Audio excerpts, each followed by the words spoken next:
பல விஷயத்துல வந்து உங்களுக்கு நன்மைகளும் ஏற்படுறதுக்கான வாய்ப்புகள் நிறைய அதிகமா இருக்கு. குரு பார்வை வர்றதுனால சனி பகவான் உங்களுக்கு அஷ்டமத்துல இருக்காரு இல்லையா, அவரை அவரை பார்க்கிறார்.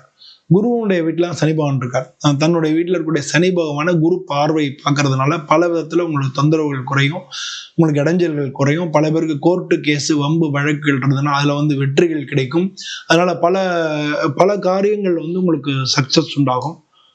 இதெல்லாம் வந்து அந்த குருவினுடைய பார்வையினால சனியினுடைய ஏற்பட்டு உங்களுக்கு முக்கியமான பிரச்சனை ஜென்மத்துல கேதும் 7 ராகுவும் இருக்கிறது தான் முக்கியமான பிரச்சனையா இருக்கு. அதனால உடல்நிலை கோளாறுகள், ஸ்கின் சம்பந்தப்பட்ட அலர்ஜிகள், மனசுல அடிமனசுல வந்து ஒரு இனம் புரியாத பயம் இருக்கிறது, இதெல்லாம் வந்து நமக்கு கேது ஜென்மத்துல இருக்கிறதுனால நடக்கும். அதனால காரிய தடைகள் நடக்கும். நீங்க பிசினஸ் பண்ணீங்கன்னா பார்ட்னரோட உங்களுக்கு மறைமுகமா மனசுக்குள்ள வெறுப்பு பிரச்சனைகள் இதெல்லாம் இருக்கும்.